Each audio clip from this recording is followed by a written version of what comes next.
julio del 2015. Estuvimos aquí haciendo una perspectiva, un panorama llamado Los Rincones de Ciudad Madero. En ese Rincones de Ciudad Madero encontramos arquitectura, vestigios arquitectónicos, arqueológicos, edificios en ruinas, pero todavía, a pesar de todo, a pesar de que hoy ha caído un monumento como el Motolinia de muchos años, la Casa de la Reina de Holanda ha caído en pedazos, todavía tenemos fe y esperanza de que podemos recuperar el Hospital de la Barra, el Hospital de las Oficinas, de los ferrocarriles de la Barra, que todavía podemos rescatar nuestro Fortín de la Barra, donde se luchó y se defendió la soberanía nacional de México el 11 de septiembre de 1829. Ojalá todavía tenemos fe de poder recuperar lo nuestro, lo que nos da identidad, lo que nos da identificación como el sur de Tamaulipas, como ya sea Tamaulipec, tampiqueños, maderenses, altamirenses, norte de Veracruz, somos una misma región. El río Pánuco no nos divide, nos une como huastecos, nos une como santanderinos del Nuevo Santander y nos une ahora como tamaulipecos. Entonces, hace unos días me comentaban los del patronato, ¿y qué nombre le vas a poner a la plática? Porque esto no es una conferencia, es una plática entre amigos para subirnos al tranvía. Bienvenidos todos a bordo. Súbanse al último tranvía llamado Deseo. Tennessee Williams así le nombró a una obra maravillosa. Pues ahora, desde el Faro a la Plaza Isauro Alfaro, hacemos un viaje, un recorrido. Estuvimos en estos días en televisión, en radio, en prensa. Fuimos a Pasarela, fuimos a Multimedios el día de hoy, el día de ayer. Para los que no me conocen, soy José Antonio Cruz, su servidor, presidente del Seminario de Cultura Mexicana, miembro del Consejo de la Crónica desde el 2005 y también historiador de la ciudad. Tengo una especialidad en Historia de México. ¿Y por qué me gusta platicar de la historia? Posiblemente porque mi padre y mi madre me llevaban en el tranvía a Madero, mi abuela Rafaela, y todos, bajando el sol, nos íbamos con unas tortas de huevo y jamón y chorizo a las tardes, con una llanta de cámara sobre las olas del mar, nos íbamos a divertir. ¿Y quién no hizo todo eso cuando era niño? Sus abuelos, sus padres, o si no, los abuelos que en 1914 hicieron el primer viaje. Y para eso los invito, súbanse al tren, súbanse al tranvía. Empezamos. Y para empezar, tenemos que ubicarnos. Este es el primer mapa que un español hace del Golfo de México en 1519. Un mapa que ya se ve Yucatán, y aquí, en este punto que está aquí, con algunos garabatos que la paleografía ha designado como Río Pánuco, Alonso Álvarez de Pineda descubre lo que hoy es Ciudad Madero. 1519, fecha 26 de junio. Entra por el Pánuco y encuentra una gran cantidad de pueblos huastecos. Y aquí dice, Capitán Alonso Álvarez de Pineda, ¿sí? Se encuentra en el Archivo de Indias de Sevilla, España. Ya nos ubicaron, ya sabemos, ya saben los españoles que a la mitad de la costa del seno mexicano, porque a esto le llaman no Golfo de México, el seno mexicano, hay un gran río donde se pueden proteger los barcos, donde pueden entrar y los nortes no les hacen daño. Ese es nuestro río Pánuco, nuestro maravilloso río Pánuco, que es uno de los ríos más importantes de México. ¿De dónde viene? Desde el río Lerma, desde Tula, Hidalgo, se llama Moctezuma y viene a dar, y se junta aquí en la puntilla con el Tamisí, y son 13 kilómetros desde la puntilla hasta el Golfo de México. Y entonces, en este sentido, somos ricos en tesoros naturales.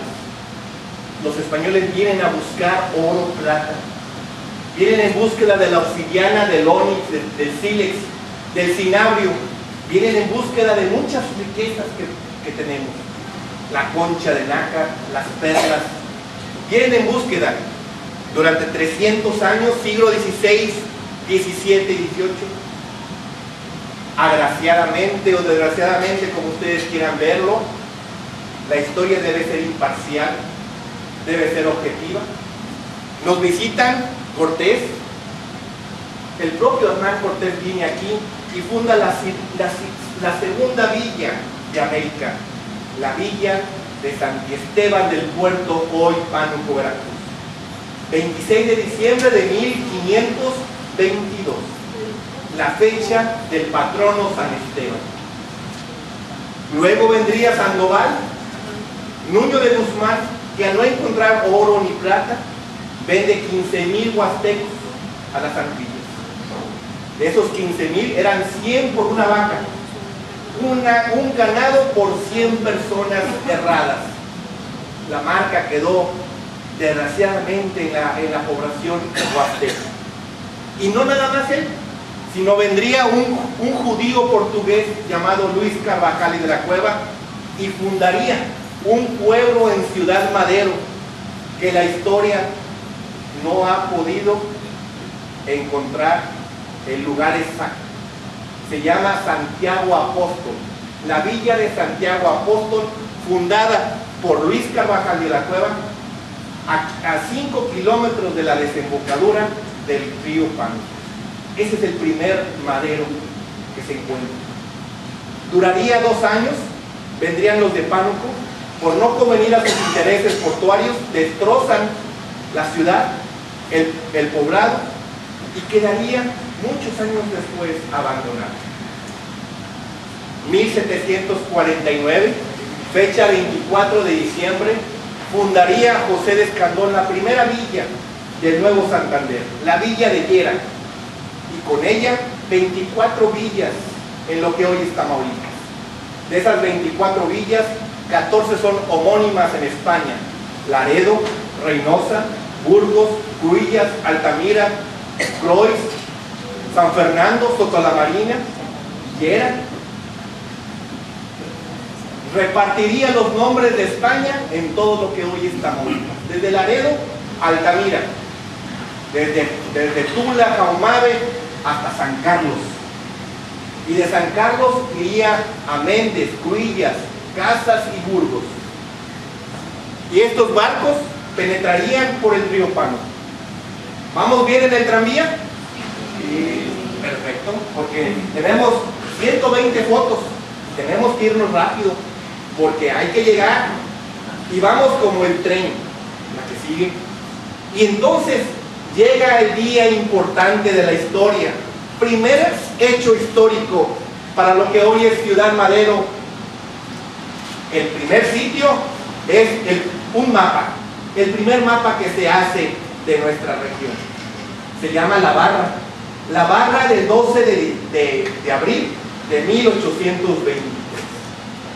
Un primer mapa topográfico en el que Venesti, uno de los grandes topógrafos de 1829, habría de dibujarlo a mano y mandarlo a la Secretaría de la Defensa o Secretaría de Marina en aquel tiempo, y ya vendrían estas cuadritas, estas pequeñas cuadras de Tampico.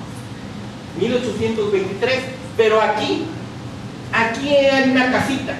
¿La alcanzan a ver? Una pequeña casa de teja, que alguien ahorita me comentó, teja de barro todavía, paredes de guano, paredes revocadas. ¿Sí? Esa es la historia. Aquí empieza la historia, y aquí tenemos la barra de Tampico. Los barcos se quedan aquí afuera porque hay una barrera de arena que impide entrar los barcos de gran calado. Se tienen que quedar fuera de la bocana, 5 kilómetros fuera de la bocana tienen que quedarse los barcos. Los primeros pasajeros que vienen, entre ellos Ponce, J.R. Ponce, aquel que se llevó la Nochebuena a Estados Unidos, la sacó por Tampico. y ahora se llama poinsettia, es la Nochebuena, salió por Tampico. Se la llevó el embajador plenipotenciario de Estados Unidos y de ahí salieron muchas otras. Y allá en Estados Unidos le cambiaron su nombre.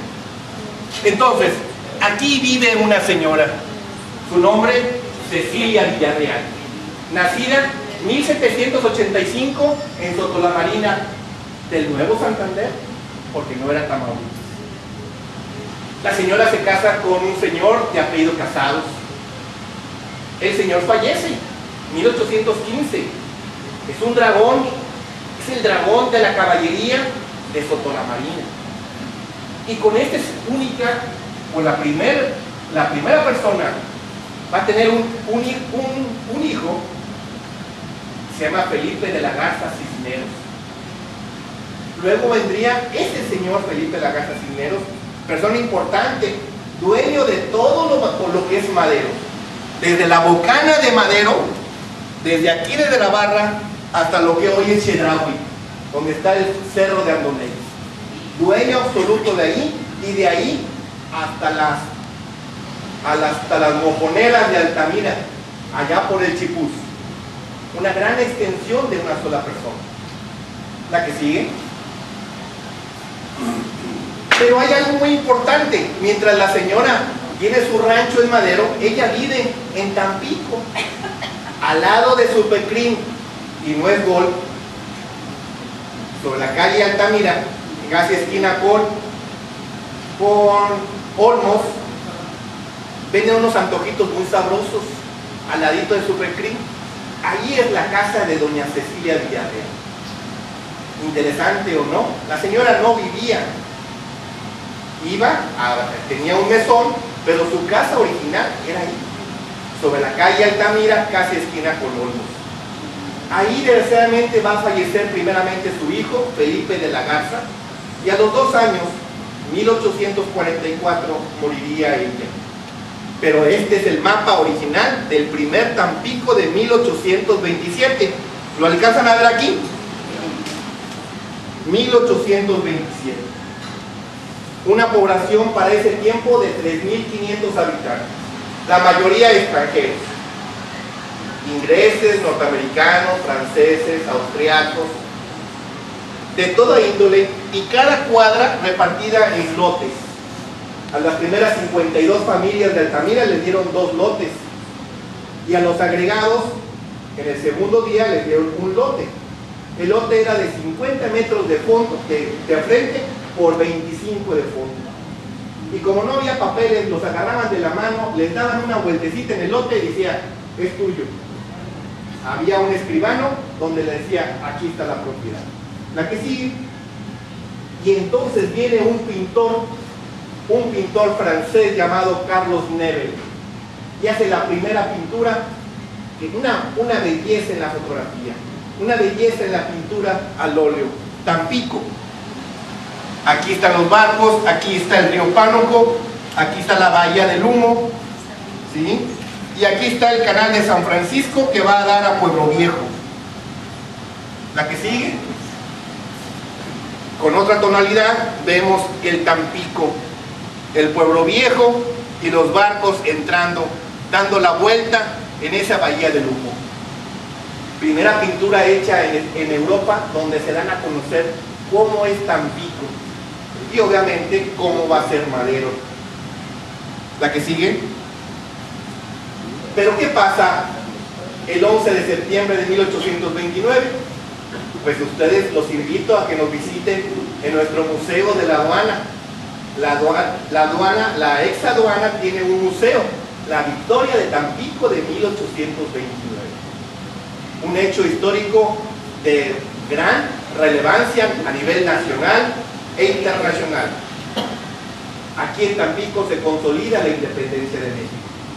El 11 de septiembre de 1829, las fuerzas mexicanas derrotaron a Isidro Barradas. ¿En dónde? En el lugar de la Barra, de donde estamos nos estamos subiendo a ese tranvía. Aquí está Antonio López de Santana, alzando su brazo y estableciendo la dirección hacia donde va a ir el ataque mexicano. Este cuadro, cuando vayan al castillo de Chapultepec, lo van a encontrar ahí. Es el cuadro de Carlos París, es el autor, Carlos París. Y este cuadro estuvo 47 años en el Congreso de México, en el segundo piso del Palacio Nacional, hasta el momento en que se incendió. Pero ese cuadro representaba la consolidación. La que sigue. Y este es el mapa de los ataques. Aquí está Madero, en este punto de aquí en medio. Aquí está Tampico. Aquí están las banderas españolas de Barradas. Y aquí está la Barra. Punto muy importante de la cual de aquí vamos a partir. La Barra es históricamente heroica. La Barra es fundamental en la historia de México. La Barra es principio y no fin de lo que hoy vivimos. Y esa barra tenemos que tomarla como el valor, el principio de nuestra identidad. Y este es el mapa que consolida la independencia. Aquí está la palabra Pueblo Viejo, Veracruz, Tampico, Tamaulipas, Laguna de Tamiagua, camino a Cabo Rojo, Fortín de la Barra de los españoles. Y ese Fortín de la Barra, el 11 de septiembre, a bayoneta calada, entró México por su independencia.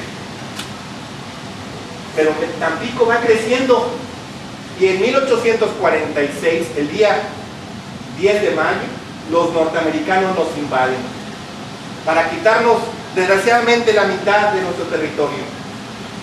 Esto es Tampico, estos son los llanos del Cascajal, el río Tamesí, aquí está la puntilla, el río Pánuco, y aquí está la vuelta completa que le da el río para salir a la Bocana.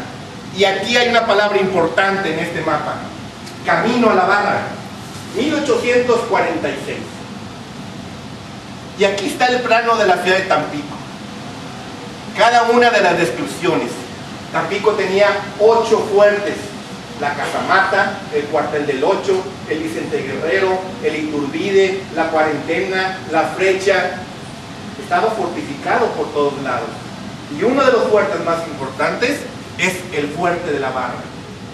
La que sigue. Pasamos nos estamos acercando poco a poco a esta historia, a la época dorada a la que nos estamos dirigiendo. El aire por las ventanas del tranvía nos está entrando una fresca, la humedad nos invade, la tarde cae, una brisa serena se siente en nuestras mentes. Nos vuelven a atacar otra vez, ya no son españoles ni son norteamericanos, ahora nos toca los franceses. ¿Qué querían los franceses?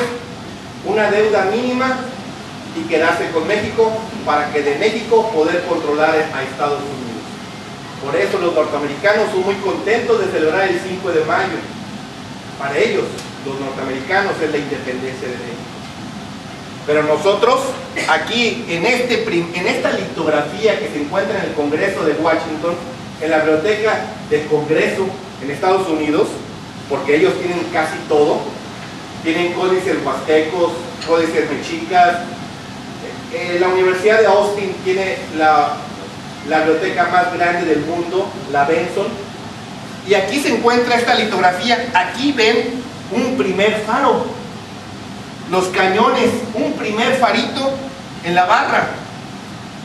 Aquí están los barcos franceses, 21 de enero de 1863, artillería mexicana atacando al buque francés La Sens. No es fotografía, es una litografía en piedra, donde esta se hacía sobre la piedra y de ahí con un lápiz graso se metía la hoja y bajo presión salían las impresiones en papel. No es fotografía. Entonces veamos ustedes, esto es muy importante: la caballería, los cañones y un primer farito. Lo más interesante de esto es que la historia nos va recopilando la Barra desde tiempos, desde Cortés, cuando mandó a hacer el primer faro, Nuño de Guzmán, Carvajal y de la Cueva, Escandón, Isidro Barradas, Estados Unidos y Francia. La que sigue. Llegamos al punto en que nos tenemos que detener, bajamos la velocidad, un poquito de tranvía y nos encontramos con este héroe que desgraciadamente nuestra historia de México no lo ha definido como debe ser. Le llaman dictador, traidor, nefasto, le han llamado de diferentes maneras. Pero antes de 1876 era un héroe de 1000 batallas. Es el verdadero héroe junto con Ignacio Zaragoza del 5 de mayo. Es un héroe junto con Tapia, junto con Mejía, de la victoria del 2 de abril de 1866 en Puebla contra los franceses. Este señor nació en 1830, el 15 de septiembre, pero se levanta 2 veces contra Juárez y él, el día 15 de julio, le entrega a Juárez su espada, su hacienda y su ejército. En 1867 es candidato a la presidencia y pierde. En 1871 vuelve a competir y vuelve a perder. Al poco tiempo se levanta en el plan de la Noria y lo vence y pierde. Pero ya el 18 de junio de 1876, Porfirio Díaz sale de un puerto norteamericano llamado Nueva Orleans y se hace pasar por el doctor Rodríguez de la Boza. Interesante historia. Historia que no está en libros, quiero decirles. Hasta ahorita, poco tiempo teníamos de haber investigado esto, cuando me da la sensación de que esto cambia mucho la historia. La que sigue. 2 personas compran 2 boletos en Nueva Orleans para ir a Tampico y Veracruz en un barco de vapor llamado City of Havana. El 21 de junio el barco de vapor se queda a 5 kilómetros fuera de la entrada del río. Él viene de Nueva Orleans, acaba de perder el plan de Tustepec en Icamole, Nuevo León. Se dirige hacia Oaxaca, tiene que desembarcar en Veracruz para llegar a donde tiene sus fuerzas. El doctor desnudo se tira al río. Porfirio Díaz, al ver que lo iban a apresar en Tampico, se tira al río a 5 kilómetros de la Bocana. La que sigue. No se ahogó. Tuvo 2 amigos muy importantes. No sé si han escuchado hablar de Gutiérrez Zamora, Veracruz. Bueno, pues el señor Manuel Gutiérrez Zamora era el jefe de correo del barco. El jefe de correo del barco. Y este señor, junto con Alexander K. Covey, tesorero del barco, lo ayudaron a llegar a Veracruz y continuar el plan de Tustepec. No saben cuánto no le costó a Díaz para que este señor Manuel Gutiérrez y el señor Alexander, ¿sí?, lo recompensaran tiempo después como gobernador de Veracruz. Gracias a Gutiérrez Zamora, Porfirio Díaz hizo el plan de Tustepec. Y enseguida, la que sigue, llegaría Díaz a la presidencia. Sería en 1876, derrotaría a Lerdo de Tejada. En su primer periodo pagaría precio a cada uno de los caciques regionales, entre ellos Cortina, Servando Canales en Tamaulipas, Naranjo en Nuevo León, el propio Mariano Escobedo en Monterrey. Les dio a cada uno de los caciques que no lo dejaban trabajar, les dio una gobernatura en su primer año. Pero ¿qué pasaba en Tampico y Madero? Pues Salvador Castelló era un español que había vivido en Altamira, llegó a Tampico, planificó la ciudad en 1823 y tenía una hermana que se llamó Agustina Castelló. Doña Agustina Castelló casó con el señor Manuel Romero Rubio.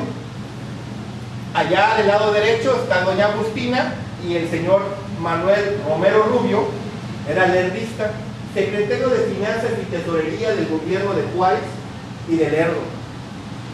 Salvador Castelló, ¿sí?, llegó a ser diputado en 1822 y presidente de Tampico en 1883. Cosa curiosa, estamos llegando al sitio importante. Me preguntaban en las redes sociales, ¿por qué 130 años? Porque en 130 años Madero es lo que es. Madero no cumple ahorita los 80 o 90 años, no. Madero tiene mucha más historia. Madero no empieza en 1930, el 11 de septiembre. Madero no empieza con Villa Cecilia el 1 de mayo de 1924. Madero tiene una historia. Y la historia es esta, la que sigue. Aquí nació, en Tula, Tamaulipas, aquí está la placa, María Fabiana Sebastiana Carmen Romero Rubio de Díaz, el día 20 de enero de 1864. Primera dama de México de 1881 a 1911. R. Ayuntamiento, Ciudad Tula, Tamaulipas, abril del año 2000. Esa es la placa. Nació en Tula, Tamaulipas, la señorita Carmen. La que sigue. Nació el 20 de enero. Y cosa curiosa, vean ustedes la fecha de la boda. 5 de febrero, ¿de qué año? 1881. Estuvo casada 34 años con él hasta el pasado 4 de junio de 1915 en París. Ella tenía, si nació en el 64 al 81, tenía 17 años. Y el señor Porfirio Díaz, si nació en el 30 y para el 81, tenía 51 años de edad. Un mes antes había fallecido Delfina Ortega. La que sigue. Y aquí el tranvía hace un alto completo. Las llantas hacen contacto con el riel, ¿sí? Los zules se enfrenan para podernos bajar en este tranvía. Faro de la Barra, la óptica francesa, traída de París. La estructura hecha en Pittsburgh, Estados Unidos. Viene armada, pieza por pieza. Una altura considerable que la óptica puede alcanzar mucho más para visualizar la entrada a un puerto. Desde el faro estamos haciendo historia. 1805 de febrero. ¿En qué año se inauguró el faro? 2 años después que se casó Carmelita. En la placa del faro dice 5 de febrero de 1883. Ese fue el regalo de bodas de Díaz a su Tampico. 2 años después ya estaba el faro funcionando. La que sigue. Y estas son las primeras imágenes de 1883, 1890. Una, la que sigue. 2, vean la belleza de 2 palmeras y su entrada. 3, las casitas de madera de 2 aguas, de machimbre, madera machimbre, pecho paloma, algunas de barro y de teja. La que sigue. Vean la otra casa, zancona, de pilotes, cuando el Golfo estaba lleno de casas de pilotes y tenías que caminar por puentes. Vean las ventanas de guillotina. Mi casa tenía ventanas de guillotina. Subían y bajaban. Una típica casa a la orilla donde vive el guardafaro. La que sigue. Otras casas, ahora se va llenando la barra de casitas. La gente empieza a ir a vivir a que le dé el aire a las 4 o 5 de la tarde. La que sigue. Otra casa más. Vean cómo va cambiando la historia, año por año. Son 35 fotos de la barra, del faro nada más. La que sigue. Y así, los médanos, la arena, cómo invaden el faro. Los nortes, los ciclones, las lluvias, el faro se oscurece, pero enseguida vuelve a surgir nuevamente. La que sigue. Ahora una casa de material se ve, estilo de mampostería. La que sigue. Pero para que el faro funcione y los barcos se queden afuera, necesitamos abrir el río, un canal de navegación para que los barcos puedan entrar 13 kilómetros al muelle fiscal. Segunda parte importante, el canal de navegación en medio del río Pano. Para eso, el Capi presente, ¿salió? Salió. El Capi conoce muy bien ese canal de navegación, porque los remolcadores salen por el barco, lo llevan, lo jalan y lo van cuidando, lo van respaldando, lo van guiando hasta llegar a la Plaza de la Libertad. La que sigue. Este es el faro de hoy. Nuestro faro en la barra, que hay que recuperar esa historia. La que sigue. Esta es una composición fotográfica de gran calidad que he visto, ¿sí? Ojalá la puedan ver ustedes. Vean una casa con su salida, su chalet, su pórtico, 2 pisos. Esta es la madera de machimbre, todavía de 2 aguas. Aquí vive el guardafaros. Y al fondo, el faro de la barra. ¿Qué tan importante es el faro de la barra para un puerto? Es economía, es progreso, desarrollo, es entrada de barcos, impuestos. Es muy importante. La que sigue. Y continúa esta historia del faro en diferentes fotografías. La que sigue. La estética va cambiando. Ahora lo vemos así. Viéndolo, si nos vamos del otro lado del río, vemos el faro. El 16 sábado es la Virgen del Carmen. Ahí está la Virgen. El 16 se va a hacer por 4º año consecutivo la celebración de la Virgen del Carmen. La que sigue. Vayan y visítenlo. Ya está abierto. Pueden ir a ver la placa. La que sigue.